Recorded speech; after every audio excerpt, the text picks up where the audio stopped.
Well, good morning and welcome to the globalgolf.com chat. We're going to discuss some golf topics today. And before we get doing that, we'll introduce everybody involved. I'm Zack, Veasey, the Chief Merchandising Officer here at Global Golf. And to my left is some of the team. Introduce yourself, guys. Yeah, good morning, Zack. Todd, Benware, Director of Golf. Glad to be here. Good morning, Ryan Spaziani, and Customer Service Representative, and happy to be here as well.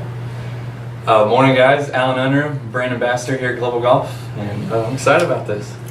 Good morning, Josh Alexander. I'm the purchasing manager here at Global Golf. 3 out of the 4 guys that we have with us today are PGA Golf Professionals, so they have an extensive background, as does Josh. He's been in the golf business for quite some time, so this will be a fun discussion. We're going to toss out the first topic of discussion today, and that's golf equipment. 2013 proved to be an interesting year in golf equipment. There are many of us around here who believe it was a bit of a flat year due to maybe some less than advanced technological advancements, but we look for 2014 to be a bit better. So we'd like to start off with some discussion about 2013 product and maybe where we're headed with 2014. So Josh, I'll open that up to you, since you're our purchasing manager, and what you believe 2014 looks like with respect to equipment. And that could be, doesn't necessarily have to be clubs, it could be balls or anything else you'd like to talk about.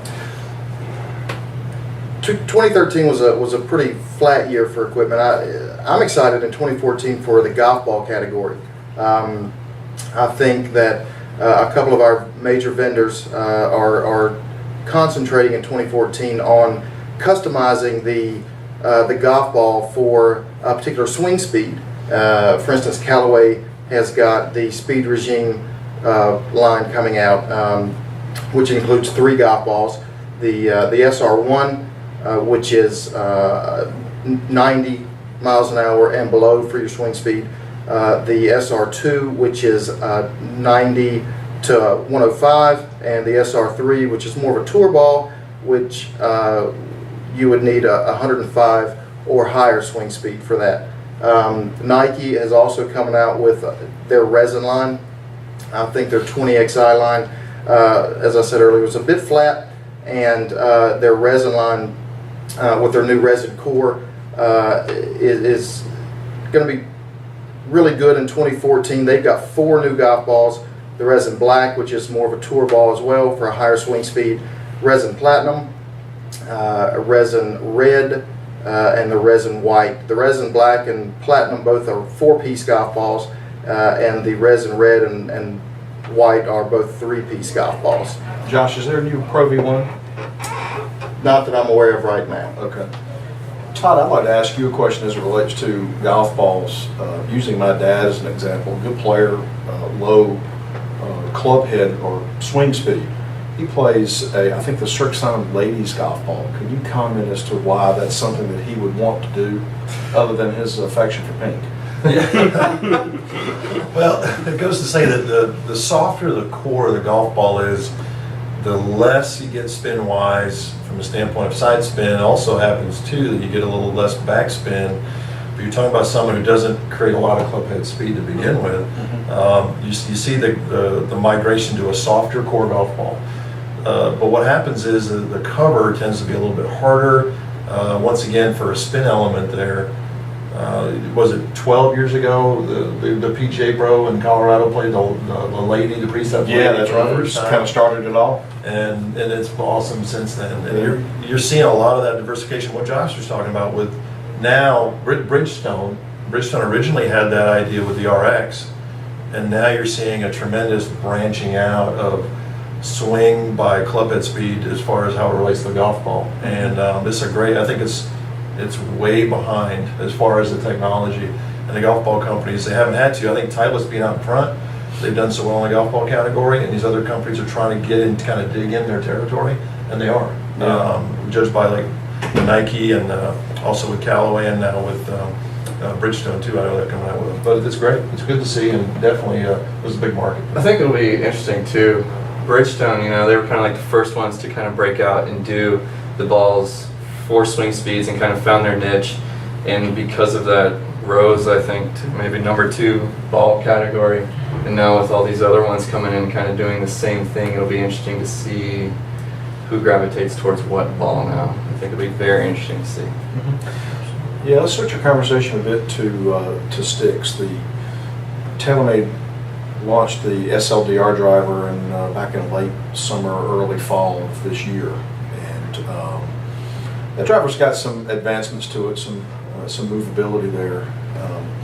But certainly under the impression that in 2014 there's going to be additional launches. But before we get to that, let's talk about the SLDR. I want to jump in on what's happening with that driver and why players are needing more loft in that product. I'll open that to anybody.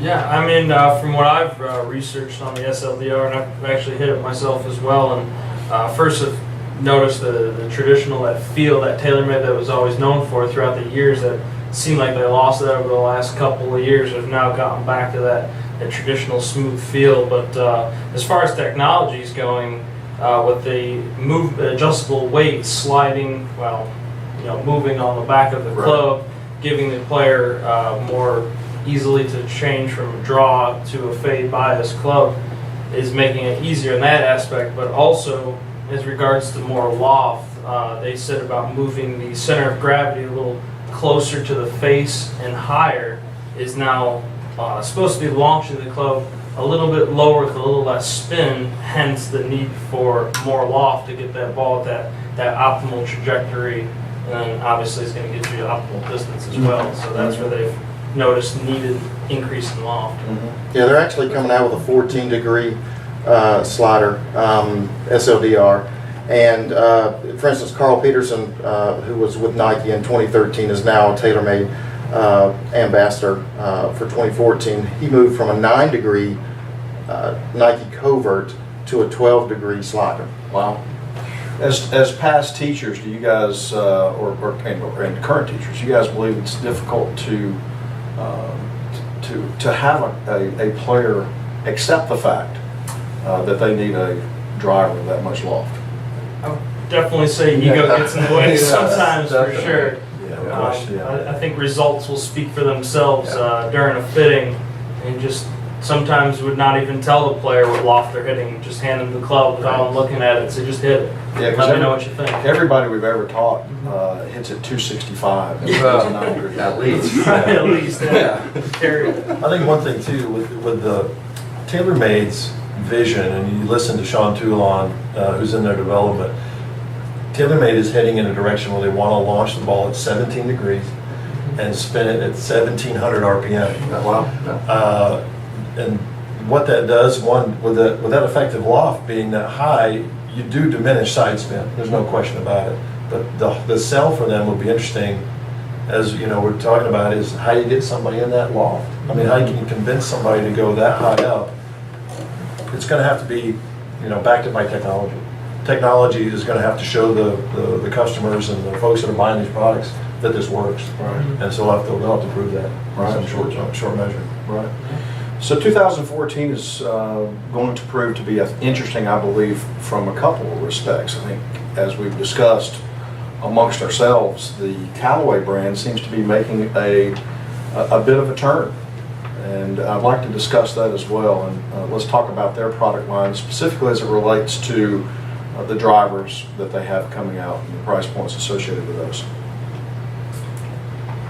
I've been doing a little bit of research on the new Big Bertha line that's coming out. Well, first and foremost, they're coming back with the Big Bertha name, which is exciting people already. A whole generation of people who like that name. Love that name alone, so they're already going to gravitate towards that. And now with their Alpha driver, which is supposed to be their flagship driver for 2014, adding in this new gravity control technology, which what it's doing is it actually has this portion on the bottom of the golf club called the gravity core, which is basically a cylinder. It's probably about a 1/4 inch in diameter. I haven't found out how long it is yet. I'm kind of interested to see. 3 or 4 inches. It's about 3 or 4 inches. Okay. The depth of the face, it goes from the top of the crown down to the bottom. Okay, I wasn't sure how far It's like it an extends apple to the core. top. Okay. Like Isaac Newton's apple hits him on the head. So the great thing, the interesting thing about that is now it's going to be the first time through adjustable drivers that you're actually going to be able to adjust spin independent from launch angles. So if you're someone who's struggling to get that right spin, like kind of similar to what you're saying when TaylorMade's trying to get that launch angle. Well, this Yes. is the way Callaway's doing it with changing the gravity core. Maybe you need a lower center of gravity to give you your launch angle, but you don't want to sacrifice spin by increasing loft on the head. So it's kind of giving you this certainly a revolutionary technology that I'm excited to see for 2014 and see how it really does perform in the real world. Yeah, I think we've seen the product here. Has anybody hit it? I haven't hit it. We've seen the product as far as the metals go. Alan and I have hit the Apex. The irons, Kind of- Yeah, I yes. hit those The as well. irons That's were, the segue there. Yeah, what'd you guys think of those? Oh, it was great. they were awesome. They Yeah. were great. What did you think about as far as the Pro and the Forge? The Pro and the Forge, I mean, the Pro setup kind of, I mean, just your typical thin top line, very good looking. The better player is going to gravitate towards it, but the Apex Forge, not the Pro model, I think a lot of people are going to benefit from that. It still has the amazing feel because it's still a forged face with a steel cavity. So you're kind of getting the benefits, you're going to get the feel, but you're still going to get the distance that a lot of those people need. Your ball speed's going to be higher, that's where they're going to get that. But they've also included a new shaft, the graphite shaft. Was it the recoil? The recoil. USD? That was Yeah. very interesting. Like you said, mind over matter. Like a lot of people are going to need more loft in their drivers. When I think of graphite in my irons, I'm like, no, I'm better than that. I don't need that. But it was awesome. The technology where that's gone into the shafts. I mean, for better players now, there's already players out on tour playing that stuff. Kuchar, Snedeker, just to name a couple that I can think of, are playing that type of shaft, and the feel is amazing, and the flight is. I noticed it's so much tighter. I felt like the control was just awesome. So I think that club's going to be awesome. It's going to appeal to a broader range of players that couldn't fit into a better type of club. And it helps a player like me as well that used to play a lot and still want a forged feel of the iron. And for somebody that plays maybe 10 times a year, I can still have that feel, and it's still a forgiving golf club. So it's I think it's, like Alan said, it's more for more people. Right. You know, it's interesting, many people don't know probably that Callaway bought the Ben Hogan company, and they've not produced products with the Ben Hogan name, but they've used those names such as Apex. It's interesting that they've reached back in the coffers and they're pulling out the name Apex and pulling out the name Big Bertha. There are a lot of people, especially older guys like myself, who go back to those brand names and really associate that back to playing Civic golf, so it's interesting to see. I think they understand too that they can't just put a driver out there and just slap the Big Bertha name on it. The Big Bertha originally performed, it was revolutionary in the golf business, and so they understand that in order to attach the Big Bertha name to the product, that it's got to be a good product. Yeah. And so I think they found it. Let's switch the conversation over to putters. As is well documented, 2016 is the end of anchoring as we know it, as ruled by the USGA. And manufacturers are now really trying to understand how it is they're going to build putters based off what may yet to become methodologies for putting. Obviously, Kuchar's putting anchoring below the arm, which has been ruled to be legal. And then there's some other putters that are out there as well that is trying to at least give the feel that's similar to that of anchoring. So let's talk about that for a minute, both from the standpoint of philosophically how putting may evolve and then how equipment may evolve around it. Go ahead, Joe. Well, what I was just going to say, as far as equipment involving, companies are already kind of looking to the Matt Kuchar style, the arm lock putter.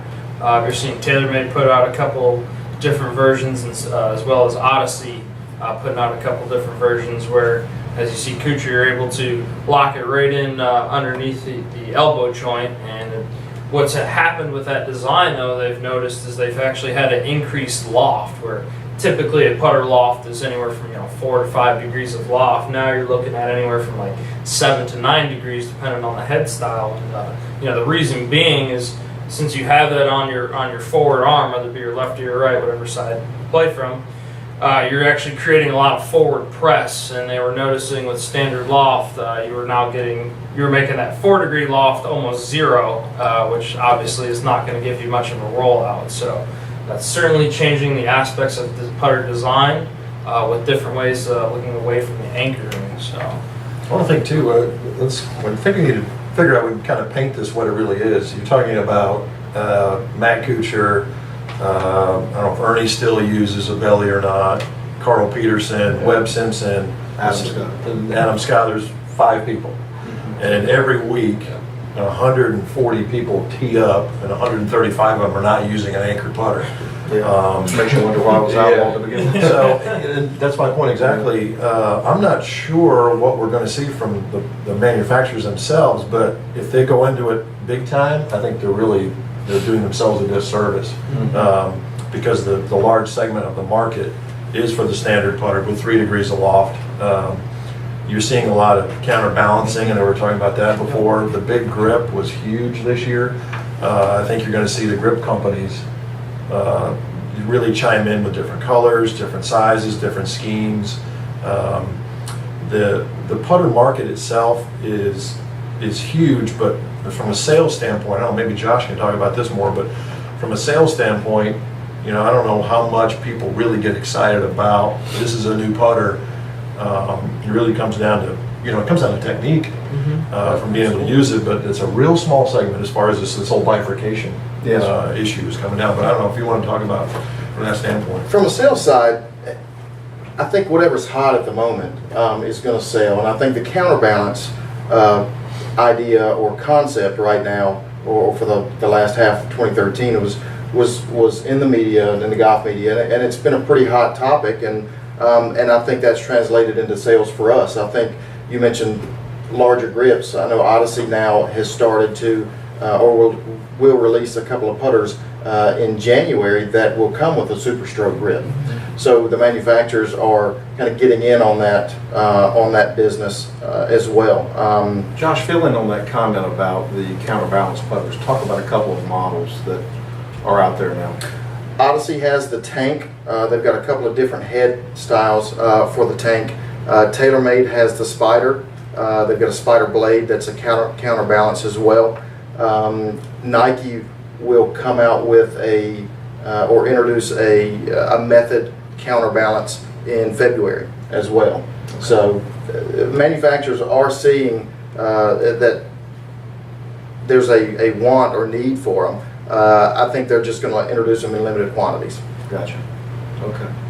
Well, we touched on a couple of times throughout this conversation the USGA and golf equipment being banned and those types of things. And Todd, you even touched on it for a moment with respect to the United States Golf Association and its place in the game and what's happening with equipment.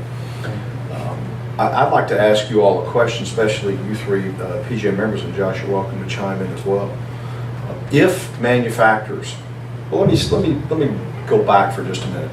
How many of you were in the golf business in 2000? You 2 guys might still be in high school. But that's correct. But in 2000, those of us who were in the golf business remember a golf product by the name of ERC. The ERC was a golf club that, at the time, coefficient of restitution is what was being measured, and it was hot. It was too hot. It was being launched. It was actually being played in Canada, and I would buy it out of Canada and sell it in the United States to players who just wanted to be longer. Now it's pretty silly. Those products, then, the ball speed, as it's being played today, is much higher than what was out at that time. But I can imagine, I don't know this for a fact, but I can imagine that manufacturers may begin to launch product that does not meet USGA specifications. As golf professionals, PGA members, and we as PGA members are here to uphold the game and to be stewards of the USGA rules. I'd like to understand what you guys think of that. If product comes out that's not conforming, and players will sell it. But what do you think about that from the standpoint of a golf professional? I'll jump right in on that. The USGA, I think, is in a precarious position. It's sort of like, we say jump, you say how high. From this bifurcation as far as anchoring the wedge groove from 3 years ago, issues. They've had issues in the past of setting standards for some reason, and I can't understand why, a lot of these things. From a philosophical standpoint, I'm all about continuing the game. The question of the integrity of the game, I think is from the USGA standpoint, they're trying to protect their rule base. I got that. From the PGA standpoint, we're trying to increase numbers. Right. We're losing 1 million golfers a year. We have been for quite some time. Yes. And this, to me, when you're talking about anchoring putters, wedges, this is great for the pros to be able to maybe reel them in, but the average golfer is getting left out. Yes. The average golfer is not being able to enjoy the game like they can. They're not being able to use equipment that may give them more distance. There is a market out there for those kind of things, for illegal drivers, illegal wedges, illegal irons. You name it. You know, there's regulating bodies out there that can rein all that in.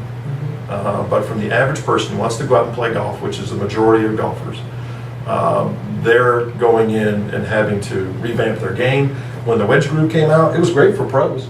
They just traded in their old wedges and get a new one. It didn't cost them a dime. Yeah. Right. But now the amateur goes out and has to replace all 3 wedges. It's going to cost them $300 or $400. They're going to have to figure out different ways to spin the ball around the green. It's a mess. So, you know, those are my thoughts. Yeah, I mean, just to kind of touch on, like, as I am the PGA customer service representative in our customer service department, that I'm getting those calls for those old grooves more than any. Hey, are these the old grooves? I don't want the new conforming grooves. I want the old grooves. Right. And it's like, I wish I had it. And come 2 weeks from now, you're never even gonna be able to find those anymore. As of January 1, 2014, they're going to be obsolete pretty much everywhere, right? Right. So it's definitely, I agree with Todd 1,000%, where it's like, as PGA members, we are here to, yes, uphold the rules, but yes, we want to grow the game as well. And that's what we feel is the most important aspect. For myself as PGA members, I want to grow the game, and I can't do that if I've got, Joe Handicap over high handicap here who can't spin his wedge from 70 yards. How is he going to expect to get any better? I can teach him how to hit the ball perfectly, but if he's not having the high enough swing speed to generate that spin, he's not going to enjoy himself, around the greens. And that's just one example. Yeah. Definitely. No, I agree. I think my big thing as a PGA professional, I want to increase the people playing the game, bringing more people into the game. It's a lifelong sport. It's meant for people to enjoy. And yes, there's a fine line with the rules, and I get that, and I think there's a place for that. And I think it's becoming more geared towards those highly skilled players, professionals, top amateurs, tournaments of that nature. I 100% think they need those rules in place. But for the big population that plays golf, I want them to enjoy the game. And it's very tough. It's getting tougher to increase the participation now. You're taking away things from people that are enjoying the game. I mean, I think, like I said, I think the bigger population out there is out there just to play the game. They don't go out, the guys that are teeing it up on a Saturday. We could go out, make a tee time, and go play. We're not playing for $1 million. I mean, we're just going out to enjoy. That's what you for 5. Right, exactly. So, I mean, we're just going out to enjoy the game, and to me, that's what it's all about right now, is increasing participation. If we can get more people, no matter where they come from, old, women, juniors, no matter where, just increase the game as much as we can, and then we can take care of those rules down the line for the people that need those rules. Yes. There's a time and a place for them. Yeah. Josh, you're not a golf professional, but a very accomplished, good player, good amateur player, who, like many of us, don't play as much as we used to. How would you feel about that type of golf equipment? For me, it's all about having fun. It's not my livelihood, and I think the more fun we could make it, or manufacturer can make it for the average amateur golfer, the more they're going to play. And these guys mentioned growing the game, and that's the only way that we're going to grow the game, is if it's more fun. You're not going to go out there if you're miserable and struggling with distance or spin on a golf ball, or with the new wedge grooves. So I just think it's about more fun, and as a retailer, it allows us to sell to 2 different segments of golfers, and it just allows us to sell more equipment. So I think it allows amateurs to have more fun, and obviously the more fun you have, the more often you're going to do something. Good. I got one last little thing. We keep saying we want to make the game more fun. How do we quantify fun? As you know, let's take PGA, us being PGA professionals out of it. As golfers, how do we quantify fun? Hitting long drives, spinning wedge shots, and making putts. Yeah. And that's what they're changing. So It's been a while for me. Well, we'll end this, gentlemen. It's been great. We'll end it on this provocative question. I enjoyed being with you today, and we've enjoyed being with you all as well. We'll be back to you as soon as we can with some more topics here with Global Golf.